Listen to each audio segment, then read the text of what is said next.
Hey everybody, it is your realtor Dave, and today I want to talk to you about home inspections. What are they? What do they do? What kind are there? What are they supposed to find? Things like that. So, why get a home inspection? When you're out buying a home, especially a new home too, okay? New homes aren't exempt from this stuff. I'll give you an example later. Buying a home is your largest investment you're ever going to make, most likely. Okay. And having an inspector, somebody that's trained to look for specific things for health and safety reasons, come through your house, identify certain things, you can get them fixed before you move in, theoretically. Okay. So when you buy a home, you want to get that inspection to make sure that you're not falling into a money pit. I don't know if you've ever seen that movie with Tom Hanks and Shelley Long. I think it's called Money Trap, Money Pit, something like that. It's from back in like the late 80s, early 90s. They bought a house, didn't get inspected, and then everything in its cousin went wrong with the house. You don't want to be that person. Okay, there's several types of inspections. You can get a pre-pour, you can get a pre-drywall, you can get a completed construction, you can get an 11-month inspection, you can get a pre-listing inspection, you can get a WDI inspection. There are 7 inspections there that I listed. So let's get into those. What is a pre-pour inspection? A pre-pour inspection is when the foundation is all set and they're ready to pour concrete. You get that inspected beforehand.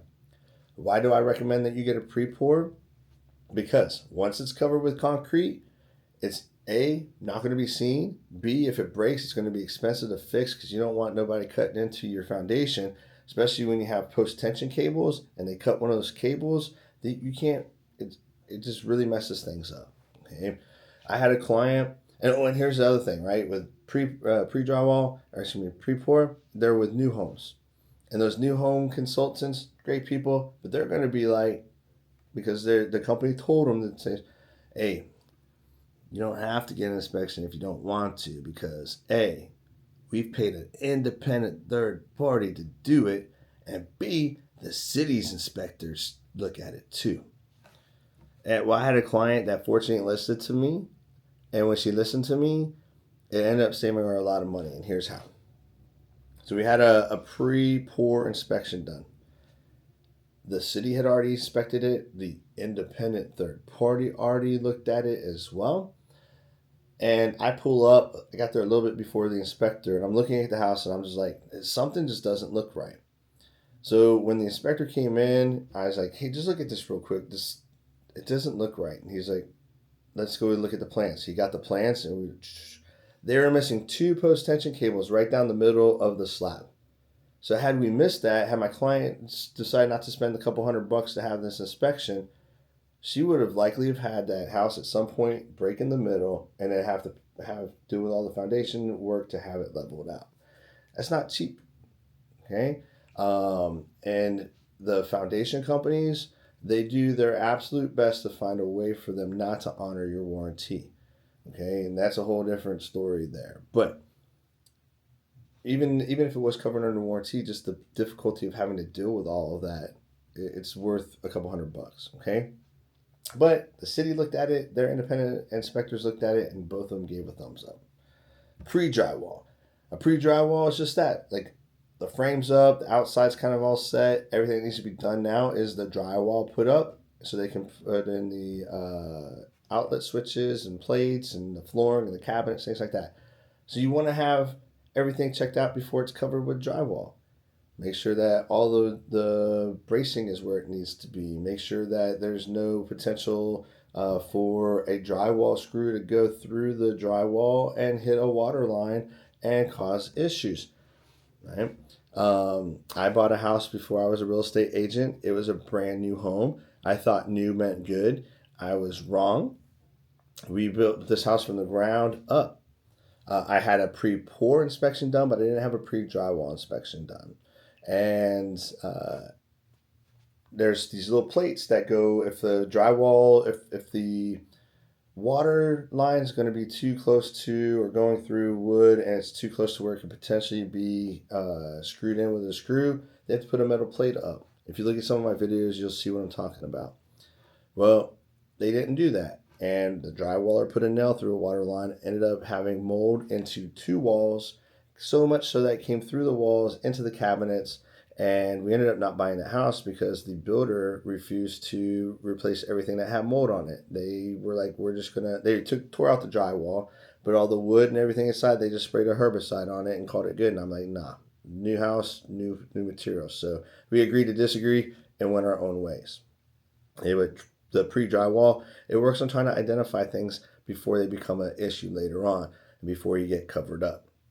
The completed construction one, like if you've got a house that's already done, right, or you bought a new house and it's all done and you're getting ready to move in, it's checking to make sure everything between the drywall and being done has been done.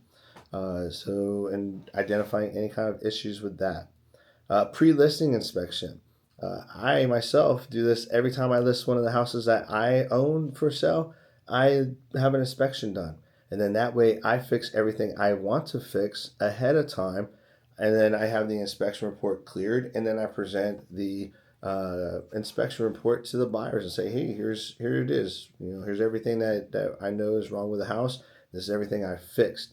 Because if you're a handy person and you have it done, you can fix it yourself. But 99% of the time, when you are purchasing a house, the buyer will ask that for these repairs to be done when they have the inspection done by a licensed professional.